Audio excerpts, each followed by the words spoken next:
What are all of the things that sound can be used for? What are all the things that people can be healed from?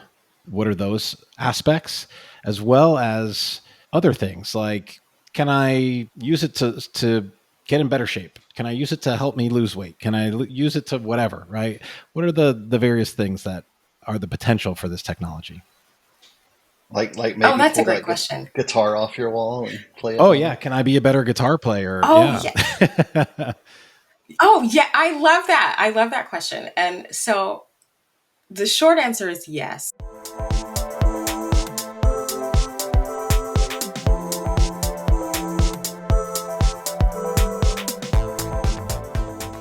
Welcome to Beverages, Bites, and Banter. This is a show where Jim and I talk about the most important things in life. Things like coffee and bourbon, technology. Also important life lessons we've learned over the years. Basically, almost any topic is fair game.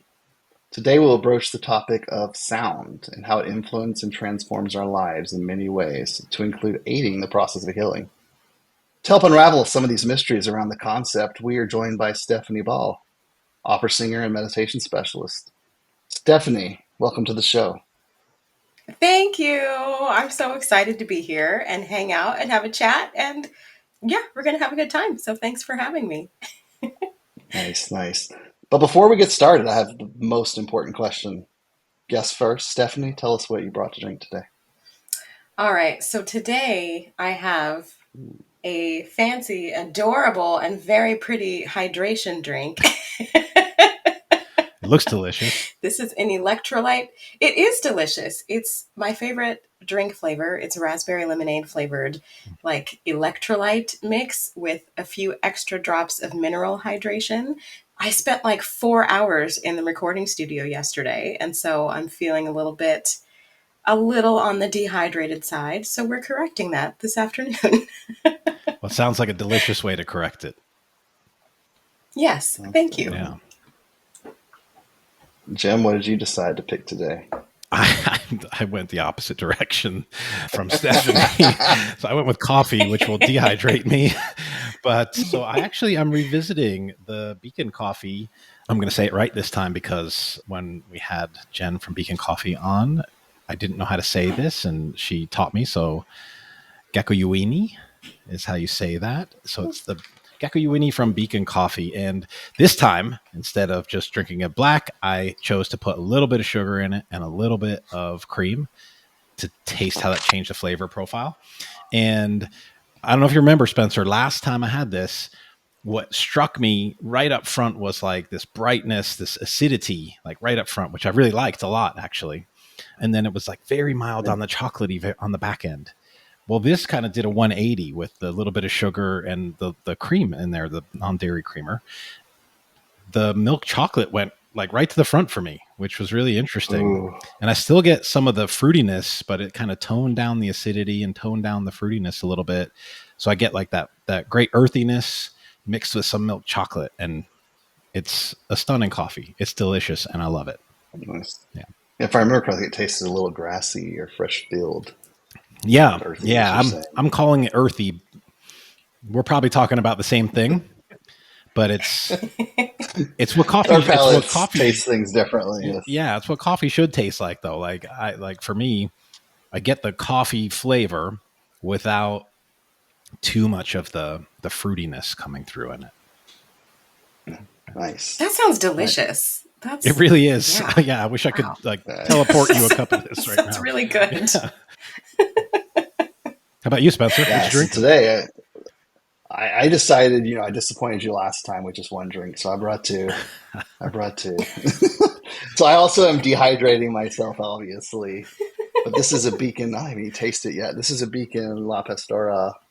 I don't remember. It's a honey process. I forgot to bring the bag, but I did it in my French press, which I haven't done my French press in a long time. Very nice. I like a good French press. Oh my God. That is very flavorful. I'm having a hard time picking the flavors out. It's so intense. But also, since it's 4/4/24, a bunch of fours going on today, I brought a Copperworks whiskey, barrel number Ooh. 444.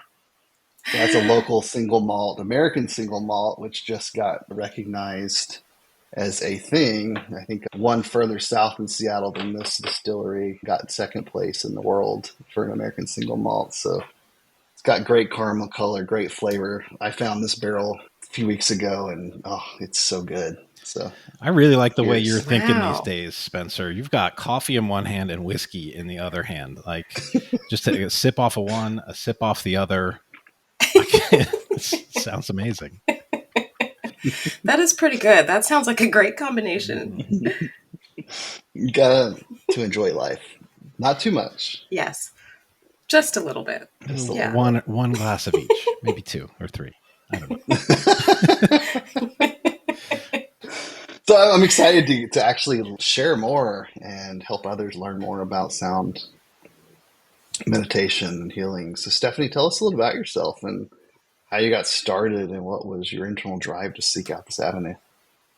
Yes. So this is always such a fun story to tell, and I'm never quite sure like where to begin in the journey because it's been so full of adventurous twists and turns and pivots and things. But essentially, so I've been a musician my whole life. Grew up in a very musical family. We have all the singers on my mom's side and all the instrumentalists on my dad's side. My dad was a drummer.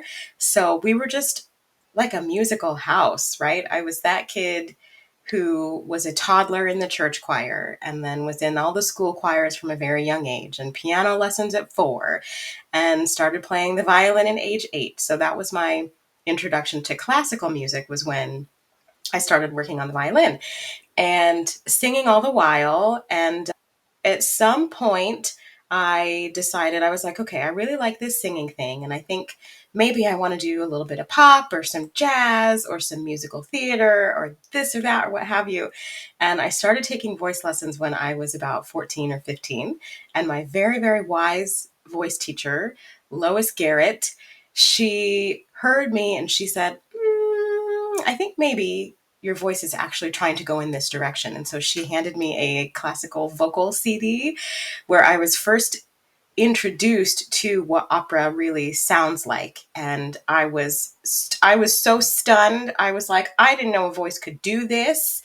And if a voice can do this and if my voice can do this, and that's it. That's what we're doing. And so it was over at that point. And I went on to get my bachelor's degree in vocal performance, and then I got a master's degree in vocal performance. And when I finished grad school, like, this is the thing that happens to most singers, right? You finish your graduate degree and you're like, woohoo, I'm an expert now and I'm going to have a career and it's going to be amazing. And I got it under control. And I did not. Definitely did not. And I realized that I really only knew just like the very tip of the iceberg of what is required of a person to be, in a place of excellence. And from having the technique that could stand up to an 8-hour rehearsal day to being able to Ooh. stay in the mindset of, yeah, like this is a long time. It's a lot. And like, the mental strength to deal with all of the stuff that comes at you, the rejection and the self-doubt and the imposter syndrome and just the wherewithal to continue being able to do that and then stay organized enough to, learn an entire role and practice it and like have your day job so you can make money and survive as an artist until your career kicks off. I couldn't do any of that. Couldn't do it. And luckily for me, I found another teacher. I have managed to have teachers that show up in my life at exactly the right time. And so my next teacher, Carol, she was the one who was the expert in personal development and really high quality singing. And so she undid me with one phrase in our first lesson and convinced me to just start studying with her and throw all my weight behind it. And it completely changed my life. So All right. I relearned how to sing and I learned how to like get my personal development together. And that's when it started to make sense. I'm gonna So have to things are ask, going, what yeah, what yeah. what was that phrase? Like, how can somebody like undo you with one phrase? And that's yeah. So at our very first lesson, she looked at me. This was years ago. This was before online lessons were the cool thing, right? So I was living in St. Louis and she was in Denver, and she looked at me and she goes, "Why are you singing so terribly. You sound like a high school student. Oh, wow. Like My God. it was right. When people say brutal honesty, that's brutal honesty. Yeah. Yes. It was. She did not mince words. There was definitely some swearing as well. But I mean, she was, at that point, she was 70. She was a 70-year-old retired Wagnerian soprano, and she only worked with adults. And so she was not here to play. She gathered me together very quickly and essentially said, if you give me 1 year, I will help you change your career. And she ended up changing my entire life. And that was how I fell in love with not just learning personal development and being on that growth journey myself, but teaching it to other people. And it's just been such a special experience to help other people like unlock all the little pieces of themselves that they were a little bit afraid of, or maybe were just a little bit buried too deep that they couldn't quite get to on their own. And helping people step into their own place of excellence has been such a joy. And so here we are, things going great, going really fun, smoothly for several years. I'm teaching a lot of voice lessons. I'm singing a lot. Enter the pandemic shutdown, which completely upended life for everyone. I think this is when you learn the skill where we met over, which is fantastic. So before you go into that, I'd love for you to tell people how to find out more information about you. And then I Oh, really want to sure. dig into what you learned during the pandemic and how is that flowing into your life and career now. Yes, absolutely. So if you're already curious, I'm very easy to find. My website is stephanieannball.com, and Instagram is I am Steph Ball. So you can find me in those places. And I love hearing from people. So if you go to my website, there's like all the contact information, and I'll make sure that you gentlemen have it for, your show notes as well.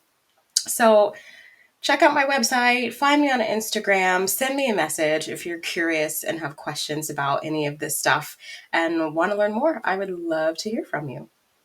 Awesome. So let me just ask the question then. This stuff. Let's label this stuff right now, what we're going to get into, because it's a topic that I know very little about, but I'm super curious about. So how would you label this stuff? Oh boy, how would I label this stuff? There's so many different ways, right? It's like my favorite is probably sound medicine, which is a little less sciency, it's less logical, but for me I think that encapsulates it the best in terms of how I experience it. It just feels so good for you. So it's using sound Mm-hmm. to heal yourself or make changes to yourself in some way. Is that a good way to describe it?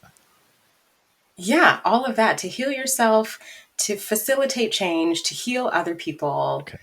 There's this great quote that I love from a welcome address by Karl Palnek, and he says that the Greeks used to talk about music as the thing that could move around all the parts of you that we can't see ourselves. And I think that just gets right at the heart of what this is. Okay. So I have like a million questions already in my mind, but I'm not going to ask them all right now because I think, well, we need to have a real conversation about this. And I would love to, hear more of your journey here, but also I would love to hear more about some of the science behind this, right? There's sound is a very powerful thing for sure. I know that. I shared a story with Spencer on a previous show about being at a Tool concert and their music putting my mind into a different state, even though I wasn't doing any drugs or alcohol. I had no other, potential influences on my body that could have done that. So it was the music for sure. So like just from that one experience, it really struck me how powerful sound can be. So I'd love for you to, continue your story, and I'm probably going to pepper you with questions throughout here. I love it. I'm so ready for the questions. So this is how everything ties together, and it really speaks of the experience that you had in the concert, because during COVID, like everybody was stressed, everybody was scared, right? And myself included, here I am with no performances. My father was very, very sick, and I was going through a period where I needed more care for my own nervous system. And I turned right to sound. Like, music has always been so therapeutic for me. And I started listening to sound baths and doing more meditation. And one day I just woke up and I was so bored with teaching productivity. I was like, nobody cares. Nobody, this is not what people need right now. Like, yes, it's a thing we need at certain times, but right now is not that time. People really just need centering and coming home to themselves and feeling like a sense of community care. And I had always noticed that in my teaching, my voice students who were having the best results were the ones that were doing personal development, and vice versa. My coaching clients who were excelling the fastest were also taking voice lessons or singing in a choir. And so I said, okay, well, obviously there's something to that. So we got to put this back together. And I redesigned all of my programs and put sound in it at the forefront, and decided that people have always told me that I have a healing sounding voice that brings peace anyway. So if I'm going to do this, I'm going to learn how to do it. And I went and I got a Science of Sound certification and started incorporating sound meditation in everything I do for all of my clients, because it does have this incredibly powerful effect on the nervous system that brings the body into a place of centeredness and rest and relaxation that then allows the prefrontal cortex of the brain to fully come online so you can actually create those powerful changes to your habits and behaviors and start getting done what you want to get done. Okay, so first question. tell me about the certification a little bit. What is it? You kind of nonchalantly said, "Oh, I got the certification." What does that mean? What does that entail? Sure. So my music chops are pretty good. I figured out how to play the sound bowls pretty quickly and how to make them sound nice, but I love learning things. And so I found an amazing teacher. Bruce is his name. He lives in France. He's a specialist in meditation. He's great about the science stuff. And he has a sound certification program that teaches you how sound actually interacts with the brain and the nervous system, and how to change it to pinpoint areas in the body that need a little bit of extra care. If your client is feeling particularly anxious, he taught me how to use different kinds of sound and different combinations of notes to calm the anxiety. If somebody's feeling a little bit low and we have to go the opposite way, there's certain things that you can do with sound and with notes to pull energy up so people feel more invigorated and excited. And it really is a balance of art and science with like a sprinkling of magic on top. Okay. So do we sort of do this a little bit on our own? As you were speaking, it really reminded me of how I use music, right? Let's say you want to relax in the bathtub.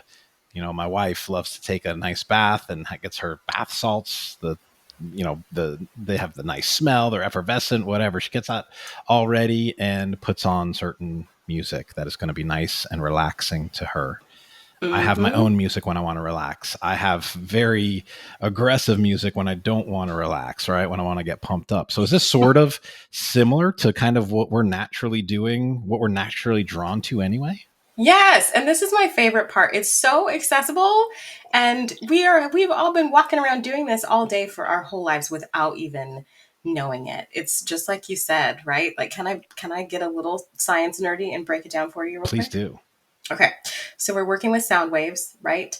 A sound wave is when something hits something else. So we get vibration plus matter.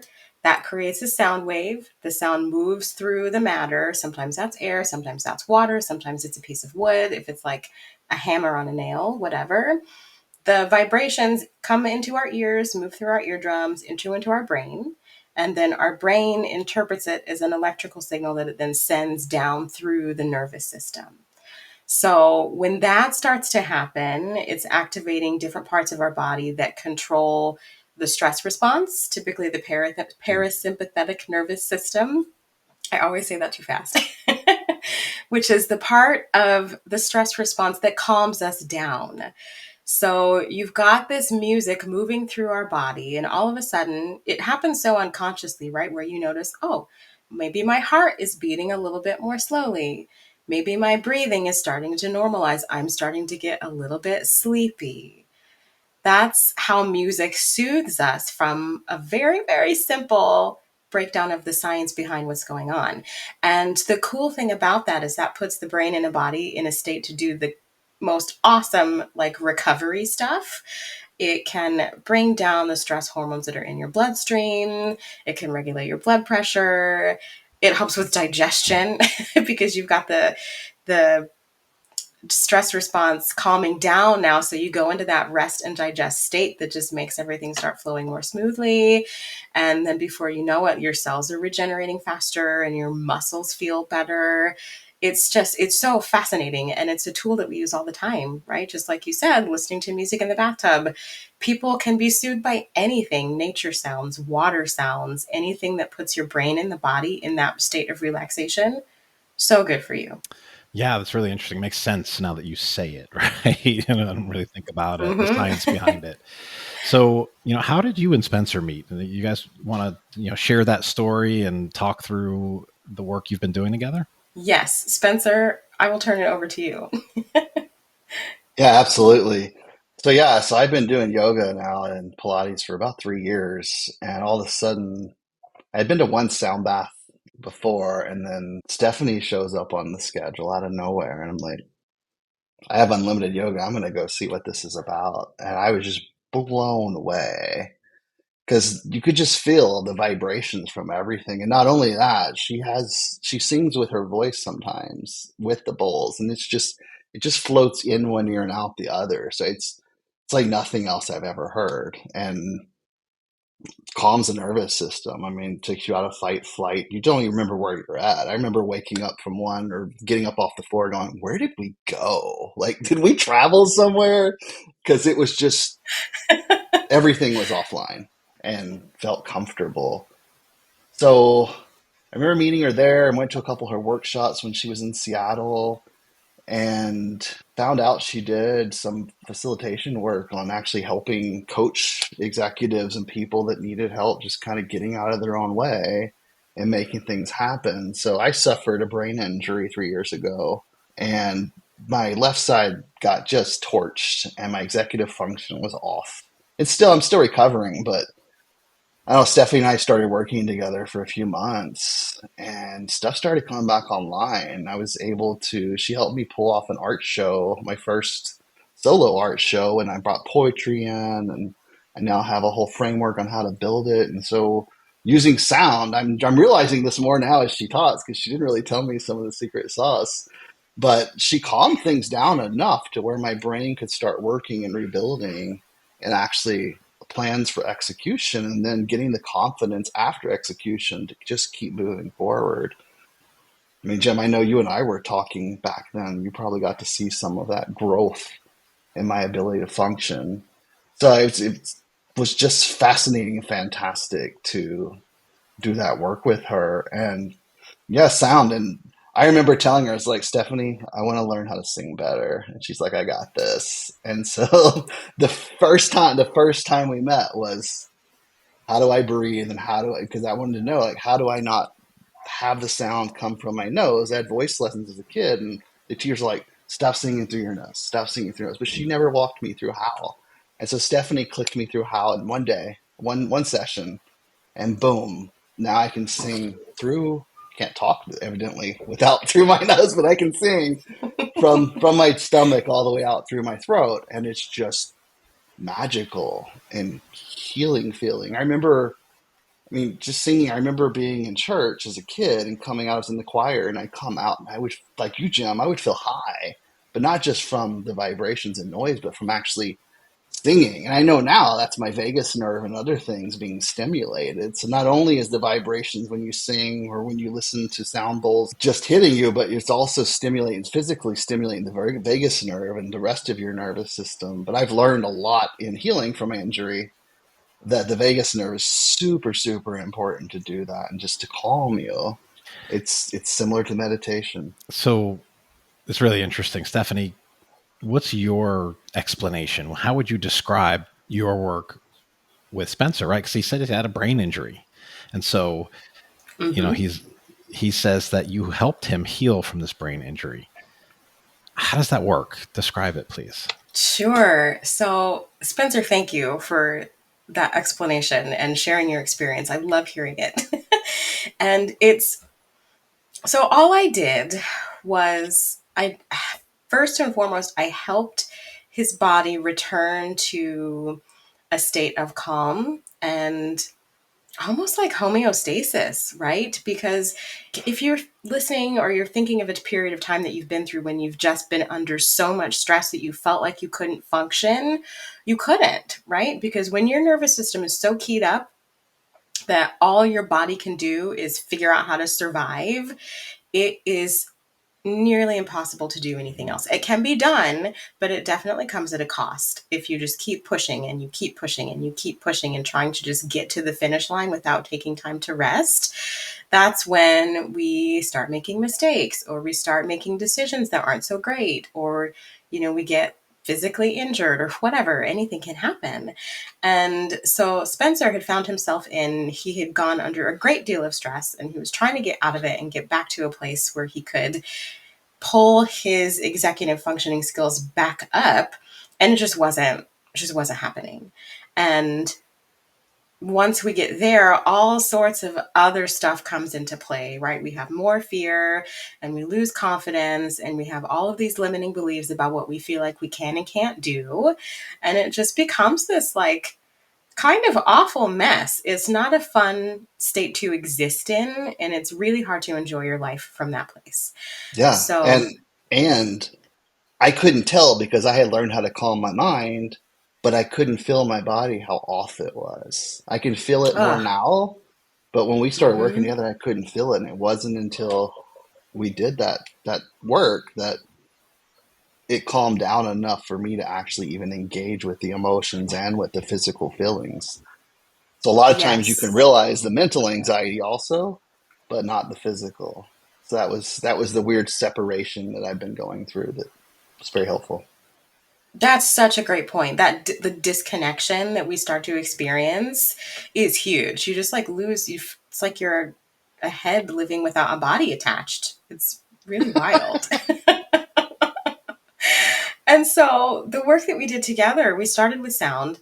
I love bringing together giving sound and helping my clients create sound, because listening to sound baths is amazing. And there is something so freeing about creating your own noise and just getting back to that place of joy and freedom that we experience as kids. We come to the planet knowing how to create a free, healthy sound.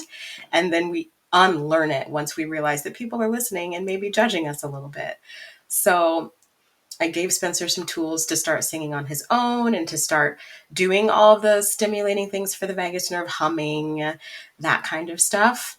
And all of that together created a really great cumulative effect to return his body and his brain to a place where we could start doing some of the other work, which is getting into the brain and helping the conscious mind and the unconscious mind communicate together so you can start following through on the things that you say you want to do, but are a little bit stuck around. And I also have a certification in hypnotherapy, neurolinguistic programming, and something called mental emotional release. So we were able to get in there and find those little places where he was feeling a little bit knotted up around something he wanted to do and release like that dense, heavy charge from the nervous system so he could move forward without feeling so weighed down. So, as you were speaking, you brought up something else in my mind when you said, we know how to make these noises, make these sounds Mm-hmm. when we're young and we don't care what other people think. And then as we get older, we start to care Uh-huh. what other people think. We know they're judging us. Is this maybe also why I think most people love to sing, right? When you're alone, Mm-hmm. anywhere, typically you'll sing. Like if you catch me in the car, I got the music jamming and I'm singing very poorly, right? But I'm making noise and it feels great to me. Like that's why I do it, because it feels so good. And I'll look at other people in other cars and you could see them just jamming out, singing, having a great time. So is this again part of something that, hey, we sort of do this for ourselves at certain times anyway, and we have no idea what we're really doing for ourselves? Oh, 100%. Absolutely. I mean, humans, we are hardwired to create sound to express emotion, right? If you it's Go to any sports arena and you will hear every noise. That's true. Oh, From yeah. like clapping to hollering to booing to chanting together to singing, take me out to the ball game, whatever. We need to express with sound to release that emotional buildup that happens in the body.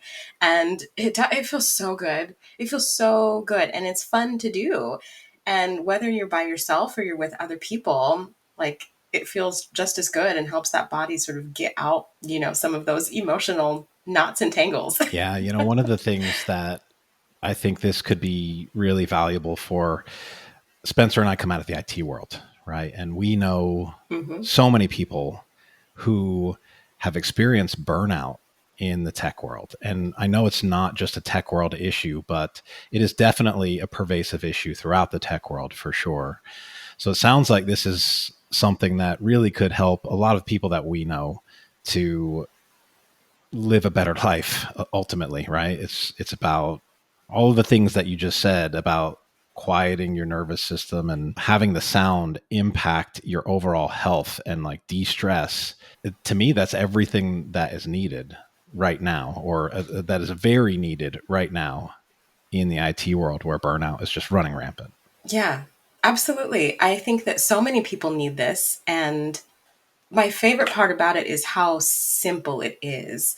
And, because there's so many different modalities for healing and support like this and alternative therapies, right? There's acupuncture and yoga and getting massages and more traditional forms of meditation. There's all kinds of things.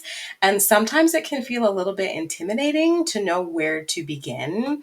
And that's after you finally admit to yourself that you're feeling burnt out and you need a little bit of help in the first place, which is the hardest part to do.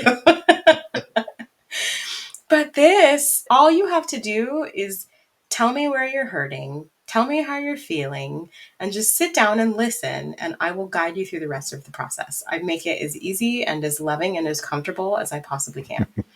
It sounds great. Let's quickly talk about studies. So, tons of people want to see scientific data relating to whatever therapy they might embark upon. So, are there studies that have gone on or are currently going on that either prove or disprove the effectiveness of these techniques? Yes, so there are not many. There are a few, and more are coming. This is my favorite part about what's happening now.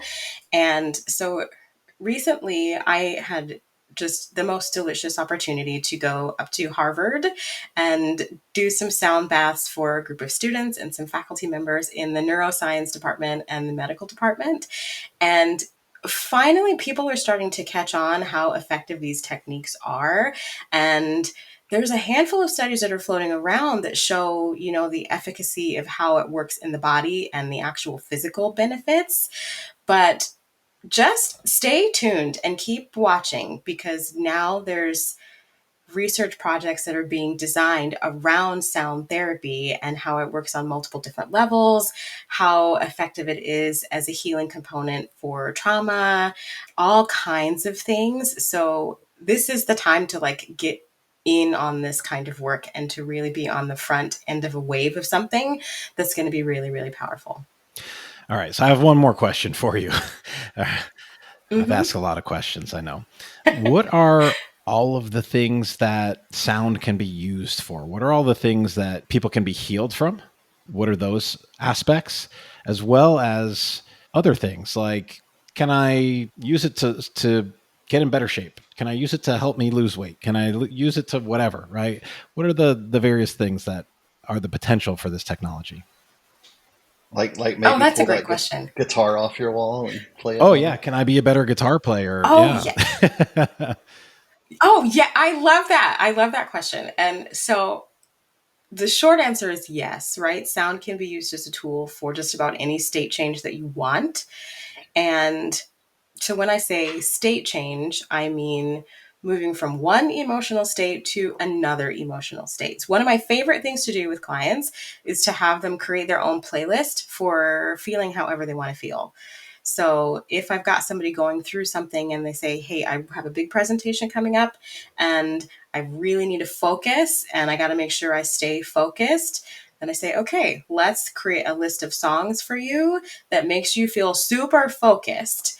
And then we build it, we pull a couple of songs. I take them through a very specific guided visualization for how to tap into that specific state.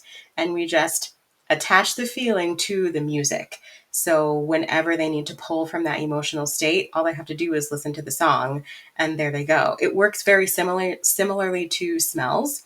So you know how a lot of real estate agents will bake cookies before they have an open house because that makes everybody feel like homey and nice.